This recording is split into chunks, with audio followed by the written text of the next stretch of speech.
Mo kí gbogbo àwọn ọmọ Yorùbá,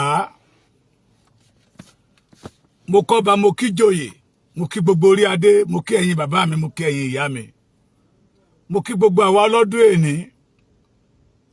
Ìgbà kan la bẹ̀rẹ̀ pé àwẹ̀ bẹ̀rẹ̀ lénìí, ìgbà kan la ń sọ wípé àwẹ̀ ti dé ìdajì, ìgbà kan náà la ti sọ pé àwẹ̀ ti parí, tá a celebrate ẹ̀ lénìí. Àdúpẹ́ lọ́wọ́ Ọlọ́run pé ẹ̀mí wa tó bẹ̀rẹ̀ ló parí ẹ̀. Àfẹ́nikẹ́ni ṣàwátì, ìyẹn nípa Ọlọ́run ń bẹ lẹ́yìn wa. Mo kí gbogbo ẹ̀yin mùmínì òdodo, mo kí gbogbo ọmọ Yorùbá, mo kí yín lórúkọ bàbá wa Professor Banji Akíntóyè, mo kí yín lórúkọ Májàsọ́lá Sunday Ọmọdéyẹmọ Ìgbòho Òòṣà, mo kí gbogbo ọ̀dọ́ ilẹ̀ Yorùbá, mo kí gbogbo ẹ̀yin àgbààgbà ilẹ̀ Yorùbá, mo kí ẹ̀yin tí kíkì mi bá yẹ fún, àtẹ̀yin tẹ́ gbàgbọ́ nínú tá à ń pè ní ìtura fún ilẹ̀ Yorùbá, gbogbo yín pápátá ni mo kí. Ẹ kú déédéé wò yìí. Olórin kankan ń jọun àná, ó ní àròjinlẹ̀ ló lè mú ká kíyèsára. Àròjinlẹ̀ ó ní pásá òfúnra ni pásá fi já síná, àjà òfúnra làjà fi jìn, ó ní tó nílé ò bá fúnra olè ló máa kó. Ṣé ìran Yorùbá fúnra bí? Ṣé àfúnra? Ni mo fi sọ wípé ìkíyèsára fún ọmọ Yorùbá tó bá gbọ́n, fún ọmọ Yorùbá tó bá ní òye. Wọ́n ní nẹ́ẹ̀sì tí ijó yẹn lẹ́ẹ̀mejì, ṣé kò tí ijó wa lẹ́ẹ̀mẹ́ta lọ. I want you to remember something tonight. Mo mọ̀ pé ó yé ẹ̀yin àgbààgbà, mo mọ̀ pé ó yé ọ̀pọ̀lọpọ̀ nínú yín, ṣùgbọ́n ìkàlẹ̀ fi ń ṣe. Mo mọ̀ wípé ohun tí ọ̀pọ̀lọpọ̀ ọmọ Yorùbá máa jẹ kò já gbọ́n, àtàwọn tá a rí jẹ ní mọ̀dàrú. Mo fẹ́ fi nǹkan kan wọ̀nyí lára àwọn ọ̀jọ̀gbọ́n tó láàmìlaka káàkiri gbogbo àgbáyé, gbogbo yín lẹ mọ̀ bàbá yìí, Professor Wọlé Ṣóyínká. Ó ní it is a madness to think Nigeria will work. Ó lẹ́ni tó bá ń rò ó pé Nàìjíríà sì máa ṣiṣẹ́, ṣe ló dàbí pé onítọ̀hún ó ti ní àrùn skọ́skọ́ lórí. Òun lẹ́wọ̀ yìí. Èmi kọ́ mo sọ bẹ́ẹ̀. Lẹ́nu èní sí àná, you're welcome, Akọgun Ìgbòho Òòṣà. Làwọn Fúlàní jáde síta pé it is a great mistake to vote for Tinubu. It is a great mistake to put Tinubu there as a president. Àbí bẹ́ẹ̀ kọ́, ó ń bọ̀ nìyẹn. If we the Yorùbás tá bá fail láti gbára wálẹ̀, tí ọmọ Fúlàní bá tún débẹ̀ wọ́n á pa pàṣàpàṣà sí wa lára. Kékeré la rí nígbà tí Buhari. Let me give you an example tó yẹ kí àwọn àgbààgbà àtàwọn ọlọ́gbọ́n àtàwọn olóye ilẹ̀ Yorùbá tó yẹ kẹ́ ẹ fi mọ̀ pé Nàìjíríà yìí ṣe lé wa. That is why we go against people tó bá sọ wípé ntí Sunday Ìgbòho ń ṣe kò dára. Tí gbogbo ènìyàn bá padà lẹ́yìn Gani ní padà. Ọ̀ǹtí tí Gani bá realize wípé ó ń forí ọkà ọmú torí pé ó kó ìran Yorùbá, ó fẹ́ kó wa sínú ìgbèkùn. Nígbà tán máa dì pẹ̀lú bàbá wa Adékúnlé Ajáṣin l'Ondo State, Old Ondo State, wọ́n gbé ọmọ Yorùbá dìde, akẹ́ ọmọ borí owó. That is Nigeria for you. Ìgbà tán máa dì pẹ̀lú bàbá Awólọ́wọ̀, ọmọ Yorùbá náà gbé dìde. Wọ́n kọ́kọ́ gbé bàbá wa Akíntọ́lá dìde, àbí bẹ́ẹ̀ kọ́. Ìgbà tán máa ju bàbá Awólọ́wọ̀ sẹ́wọ̀n, Yorùbá ló dájọ́ ẹ̀, Yorùbá ló ju bàbá Awólọ́wọ̀ sẹ́wọ̀n. Àbẹ́ ti gbàgbé? Mo mọ̀ pé ẹ̀yin àgbààgbà lẹ̀ Yorùbá ẹ̀ gbàgbé. Wọn ẹ̀yin ọmọ ìsìn náà tí ò bá ṣojú yín ẹ̀ kà nínú ìwé ìtàn. Ìgbà tán máa dojú a good mission tí bàbá Awólọ́wọ̀ ní sí ìran Yorùbá, tán máa dojú ẹ̀ bolẹ̀, wọ́n gbé Abíọ́lá dìde láti tako bàbá Awólọ́wọ̀. Àbí bẹ́ẹ̀ kọ́? Ọ̀nà tẹ́gbà tẹ́ fi pa iná free education, free health, scholarship, ohun gbogbo mèremère gbogbo company tó dára tí bàbá Awólọ́wọ̀ tó ṣe ń gbà yẹn lọ́hùn tí wọ́n fẹ́ kí iṣẹ́ yẹn máa tẹ̀síwájú wọ́n gbé Abíọ́lá dìde. Ìgbà tá máa gbé Abíọ́lá gan ṣubú ọmọ Yorùbá náà tún gbé dìde. Ẹ ti gbàgbé ohun tó ṣe ó wà lára wọn ló ṣe kú láìpẹ́ yìí Abímbọ́lá David. Team join hand together with Atroy Seribe. Anoint the June 12. Yorùbá ò dẹ̀ fúnra. Àtúwárí ọmọ kan tó sọ wípé gbogbo bí àwọn Fúlàní ṣe ń lo Yorùbá tako ara wọn. Tẹ́ ẹ bá gbàgbé ohun tó fa wàhálà láàrin Síjúadé Ọ̀ọ̀ni Ilé-Ifẹ̀ tàná àti Aláàfin Ọ̀yọ́ tàná ọwọ́ Fúlàní ló wà ń bẹ̀ because torí pé wọn ò fẹ́ kí ìran Yorùbá ó settle. They don't want Yorùbá to be settled torí wọ́n mọ̀ pé tí bí àwọn ṣe ní olórí kan gbogbo ọba tó wà ní Ilé-Ifẹ̀ nílẹ̀ Fúlàní tí Sókótó lọ ọ̀gá ní nọ́mbà wà láàrin wọn. Bí Kánò ṣe gbajúgbajà tó tí Kánò ń lu ìran Yorùbá ní jìbìtì ohun tí Sultan Sókótó bá sọ òun ni abẹ́gẹ́ wọ́n wá wọnú Yorùbá lọ wípé Aláàfin Ọ̀yọ́ àti Ọ̀ọ̀ni of Ifẹ̀ kán kẹ̀yìn wọn síra wọn tí èdè wọn ò bá ti yéra wọn ìmọ̀ Yorùbá ò ní ṣọ̀kan. Gbogbo ẹ̀yin tẹ́ sọ pé ìpè Awólẹ̀ kọ́ t'Aláàfin Ọ̀yọ́ bá lọ báyìí Ọ̀ọ̀ni of Ifẹ̀ á lọ báyìí àbí bẹ́ẹ̀ kọ́. Nígbà tí ọmọ tọ́lọ́run wá fún wa ní ọmọ kan tó dìde tó ní májẹ̀múyà gbẹ́dọ̀ parun ọ̀nà tí Fúlàní ń gbà láti máa ṣe wá ní sùtá pé enough is enough.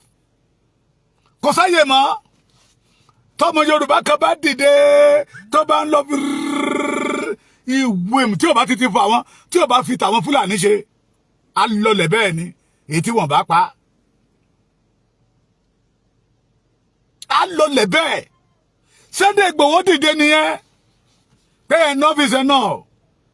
Ṣé ẹ rí àwọn ọmọ Yorùbá àmọ́ nǹkan kan ohun tá a bá ṣe lénìí yóò dìtẹ̀ bódọ̀la gbogbo wa ládẹ́mọ̀ ìkà tó ń bẹ nínú ọmọ Yorùbá ló fi ṣe bíi pé àmọ́ tó ń ṣẹlẹ̀ àti gbàgbé pé àgbẹ̀ tó lọ sóko tó kọ igba ebè ẹ máa gbọ́ mi àgbẹ̀ tó lọ sóko tó kọ igba ebè tó délé igba ebè ẹyọ kan ló kọ o tó délé tó ní igba mẹ́ta ló ń kọ. Àwọn bàbá wa ìgbàanì wípé nígbà tó bá di ìgbà tá bá ń kó èrè iṣẹ́ tá a bá ṣe nígbà tó bá jẹ èrè igba ẹyọ kan igba òótọ́ ẹyọ kan tó kọ á tún jẹ èrè igba méjì irọ́ tó kọ. Tí gbogbo ènìyàn tó gbà àgbẹ̀yẹ igba mẹ́ta ló ní lóko ẹyọ kan ló ń dẹ̀ ní. Nígbà tó bá jẹ igba òótọ́ tán á jẹ igba méjì irọ́ yẹ sí.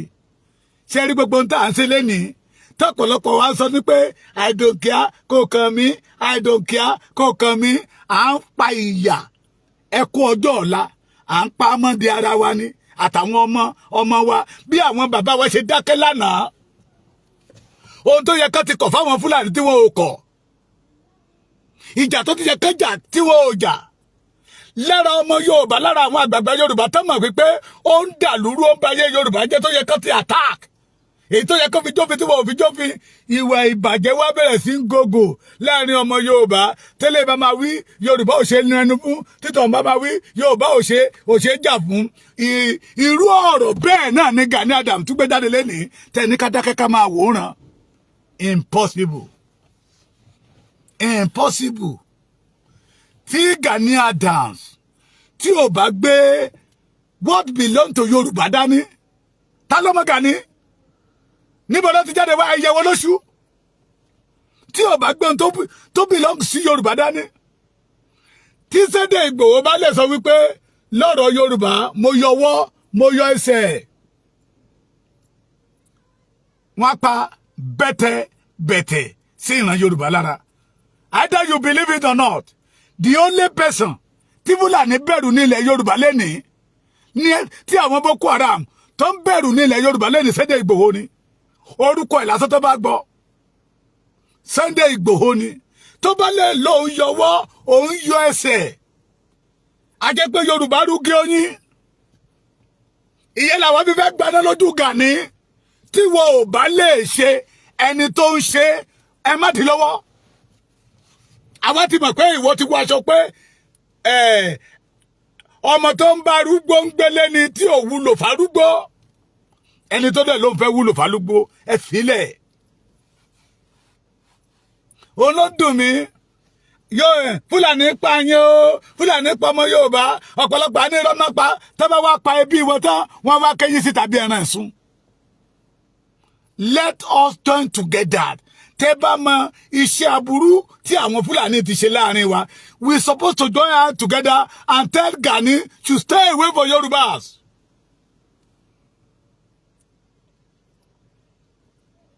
òun kọ́ ló ní OPC ẹ mọ̀ pé ìbànújẹ́ ńlá ni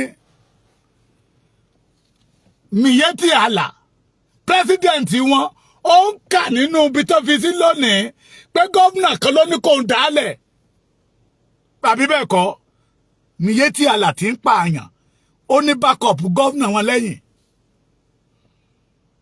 tó ń pààyàn the Fulani now say they are regret it. 40 Bola Ahmed Tinubu support Bola Ahmed Tinubu as a president. Ìyẹn ni pé tẹ́ bá lórí ọ̀fẹ́ láti yọ Bola Ahmed kúrò ńbẹ̀ wọ́n á pa bẹ́tẹ̀ sí ìran Yorùbá lára. Èyí tó yẹ kí gbogbo wa ká pẹnu pọ̀ ká bá ọmọ àlè àárín wa wí ká bá èyí tí ń hùwà bí ọmọ àlè ọmọ ọkọ tí ń hùwà bí ọmọ àlè àtọmọ àlè tá a gbé wá nílẹ̀ tápà tó fẹ́ máa tẹ onílé mọ́lẹ̀.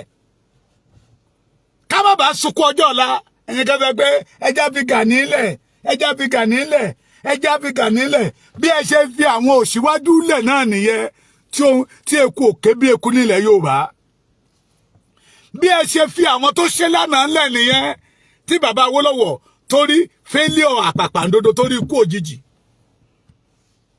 torí pé wọ́n mọ̀ pé tí Yorùbá tí wọ́n bá ti lè dẹ́rùbà Yorùbá bọ́n máa ń pa ọmọ wọn lọ wọ́n á dákẹ́ ni bí àwọn Yorùbá ìgbàanì ṣe dákẹ́ nìyẹn the great lawyer that we did not never produce in the history of Yorùbá land Gani fáwọn èmi ni ẹ̀ẹ̀mẹyẹ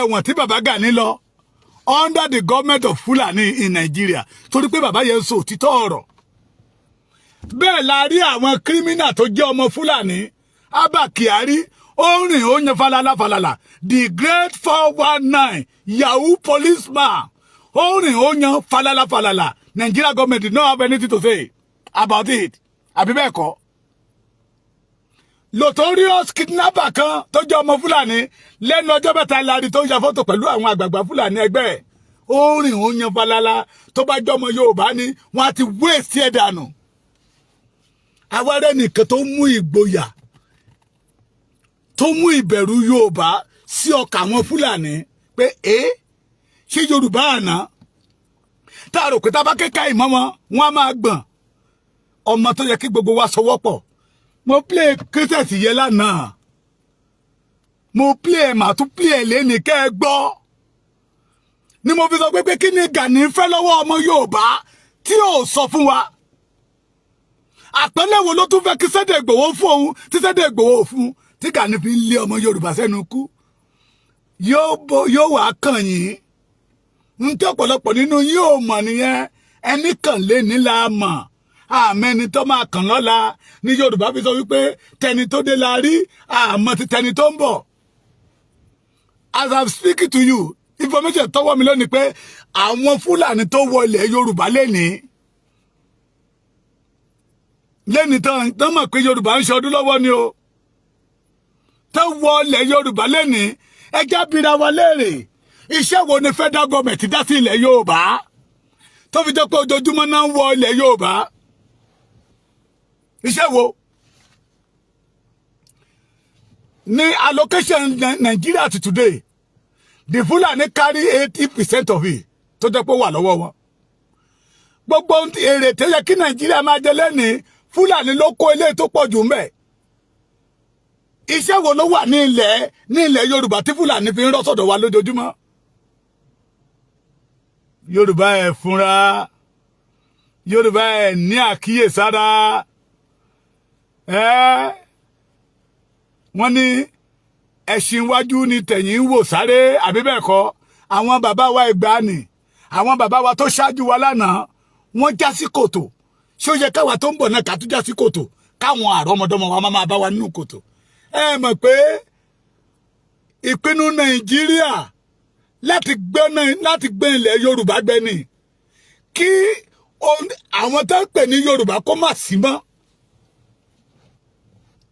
torí pé they believe that Nigeria belong to them wọ́n lè ṣe ohun tó wù wọ́n tá bá rí ọmọ tó yẹ tó jẹ́ akẹ́kọ̀ọ́jú ọmọ tó yẹ kó dìde tó dẹ̀ dìde tó sọ wípé gbogbo ilé tó sọ lẹ́yìn tó sọ lánàá ó ti di àfihẹ́yìn tẹ́gùn fiṣọ Yorùbá ò ṣe é jà fún ó ti di àfisẹ́yìn tẹ́gùn fiṣọ Yorùbá ò ṣe é nu ẹnu fún ó ti di àfisẹ́yìn tẹ́gùn fiṣọ mo ẹ jẹ́ kájọ gba Yorùbá kúrò lọ́wọ́ àwọn ọ̀tá tí ń wọlé tí pa Yorùbá ṣó possible ṣó ṣeé ṣe ṣó lè rí bẹ́ẹ̀ kọ́mọ Yorùbá gba Kánò lọ kó lọ pa ọba Kánò kọ́mọ Yorùbá gba Sókótó lọ kó lọ pa ọba Sókótó kọ́mọ Yorùbá gba Adamawa lọ kó lọ pa ọba Adamawa ṣó possible bẹ́ẹ̀ it is possible ṣùgbọ́n ó rọrùn fún Fúlàní láti wá sí ilẹ̀ Yorùbá wá máa pa àwọn ọba wa bí ìgbà téèyàn bá pẹran ọmọ kan dẹ̀ wá dìde láàrin wa pé enough is enough ẹ̀yin kan dẹ̀ wá gbéra yín ní jagunjagun ẹ̀rọ̀gùn ẹ̀ wá ń tìdí ẹ̀rọ̀gùn ẹ̀ wá ń sáfógun ẹ̀ wá ṣẹnu yánmọ̀yánmọ́ lórí social media ẹ̀ wá ń gbéra yín ní OPC Gani kẹ́mẹ́ ìsọ̀gbẹ́ni ẹ̀ ní lóògùn ọ̀fẹ́ ẹ̀ mọ̀ pé ẹ̀ ní tìjú wọ́n ní ikú tí pojú wà ẹni òwe ní pa fún ni ikú ń para alẹ́ yín ẹ wá gbé ọtí kẹ̀tẹ́ síwájú yẹn ẹ wá mọ ẹmu ẹ wá lẹ́yìn inú yín dùn bẹ́ẹ̀ bá ní tìjú ó yẹ ká sọ fún yín what is the reason of OPC kí lẹ fi gbé OPC dání kí lẹ fi pera yín ní OPC ṣé OPC kẹ́ máa gbàyàwó ara yín kẹ́ máa gbógun ti ra yín ni OPC tí ń gbàyàwó ara wọn OPC tí ń gbógun tira wọn tí para wọn torí ipò mo fẹ́ di gọ́vnà state mi mo fẹ́ di sóhun coordinator sóhun mi ṣé torí tí wọ́n fi dá OPC ńlẹ̀ nìyẹn alẹ́ ẹni tìjú àti Gani ọ̀gá yín let us ask ourselves a question the Yorubas I'm talking to the Yorubas tó bá ní ọgbọ́n tó ní ìmọ̀ tó ní òye ṣé orú ipò tó yẹ kí Yorùbá wà láwa yìí ṣé torí Ògún Ọya Ọbàtálá Ṣàngó Ọ̀ṣun Iyèmájà name all the òrìṣà tó ń bọ nílẹ̀ Yorùbá ṣé torí ẹ̀ náà fi dá OPC ilẹ̀ ṣé torí ẹ̀ náà fi dá OPC ilẹ̀ ṣé torí ẹ̀ ní Gani fi gba Ààrẹ Ọ̀nà Kakanfò what is the role let us forget I don't want to offend my brother Ààrẹ Almaroof I don't want to offend him let us forget Ààrẹ Ọ̀nà Kakanfò what is the role of Ààrẹ Ọ̀nà Kakanfò ṣé ó yẹ kó lọ máa bọ Ṣàngó káàkiri ni kó lọ máa bọ Ọya kó lọ máa lọ sójúbọ àwọn òòṣà kó lọ lóhun àwọn òòṣà tó ti pàtì àwọn òòṣà tí wọn ò bọ mọ́ ta ló sọ fún pé wọn ò bọ àwọn òòṣà kó jẹ́ pé ibẹ̀ láti máa rí Ààrẹ Ọ̀nà Kakanfò tí àwọn Yorùbá kan gbàgbọ́ pé òun ló lórí ogun ilẹ̀ Yorùbá Ààrẹ Ọ̀nà Kakanfò tó máa pe Ààrẹ Ọ̀nà Kakanfò ta ní lóògùn ọ̀fẹ́ o tó dìdí tó jẹ́ pé ìdí festival láti ń bá Ààrẹ Ọ̀nà Kakanfò tí kúdẹ̀ ń pọ̀ ọmọ Yorùbá lọ́wọ́lọ́wọ́ tí kúdẹ̀ gbé ọmọ Yorùbá hánu ṣùgbọ́n Gani orí ẹ wá ní káwa kan mo sọ̀rọ̀ mo sọ màá tútù sọ ọmọ Èkìtì tó bá ṣe ń tẹ̀lé Gani ọmọ àlè ni ọba mẹ́ta náà pa lẹ́kìtì láàrin ọjọ́ márùn-ún ẹ mọ̀ pé Èkìtì tán mọ́ àrìnmọ́ Kwara tẹ́ bá gbọ́ Èkìtì local government ní Kwara state ara àwọn tó yẹ kó wà ní Èkìtì state ní ara wa ni wọ́n pa ọba ẹyọ kan bẹ́ẹ̀ wọ́n wọ Èkìtì wọ́n pa méjì láàrin ọjọ́ 5 so Gani ò sọ anything lérí èdè ní Gani ò wúkọ́ lérí èdè ní ó dẹ̀ lóun ní OPC káàkiri tó bá máa wíwá ní ó lè lóun ní OPC 10 million lẹ́kìtì wọ́n dà ń pa irú bàbí ẹni pẹran ìwéré ilé wọ́n lé wọn jáde mẹ́ odidi pásọ̀ kan pa bẹ́ẹ̀ ní pa chicken nínú oko ní Ògbómọ̀ṣọ́. Gani did not say anything. Our brother that came from America tó ní hòtẹ́ẹ̀lì tó ṣiṣẹ́ lé wọ́n gbowó lọ́wọ́ family wọn wọ́n tún pa owó labí òkú máyà náà dá padà sí America. Mọ̀ pé Yorùbá ti mí àti lùsì sọmú ṣe rò pé àwọn family ẹ̀ àtọmọ ẹ̀ lè padà wálé wọn. Àìmọye ọmọ Yorùbá tó yẹ kó ti wá ṣe nǹkan rẹ̀ sílé ta ló fẹ́ kú. That is the purpose. Àwọn bàbá tó dá OPC lẹ̀ wọ́n ti ríran ọjọ́ ọ̀làálẹ̀ ni. Àwọn bàbá tó create OPC that they founded the OPC wọ́n ti rí pé ọjọ́ kan ń bọ̀ tí ògo ẹwà ọlá ìyì ẹ̀yẹ tọ́lọ́rọ̀ bá mi ṣe fún ìran Yorùbá abúlà máwọn ará bíbá ẹ̀ lójú they will start to attack the Yorùbás.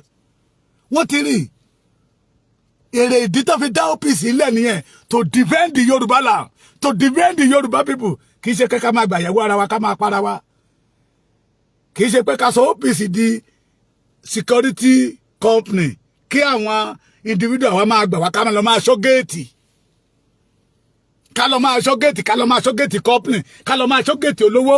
No, that is not purpose of OPC. Gani, that is what Gani turned the OPC to security, private security to fi wọ́n powó. That is not the purpose that they create OPC.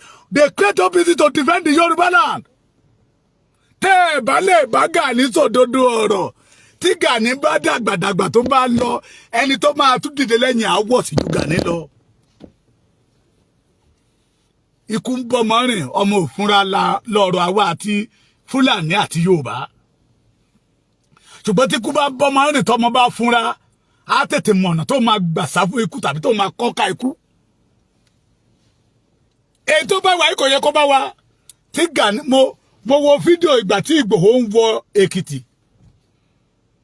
Ẹni bá mọ Èkìtì dáadáa láti Ìta Ọ̀rẹ́ làwọn ènìyàn ti lọ dúró de Ìgbòho àwọn ọmọ Ẹ̀fọ̀n àwọn ọmọ Òkè Mẹ́sì àwọn ọmọ Ìdóolé wọ́n ti dúró sí Ìta Ọ̀rẹ́ de Ìgbòho full force ló bá dé Aramọkọ àtẹ̀rìò àwọn tẹ̀rìò àtàràmọkọ tó jọyìn Ìgèdè tí ń dé ìyìn nígbà tó máa wọ ìgboro Adó everything ti bọ̀ ó ti ọwọ́ èèyàn ò ká mọ́. N tó yẹ ká máa ṣe fún Gani nìyẹn ká wá ní Ààrẹ Ọ̀nà Kakanfò fẹ́ wọ̀lú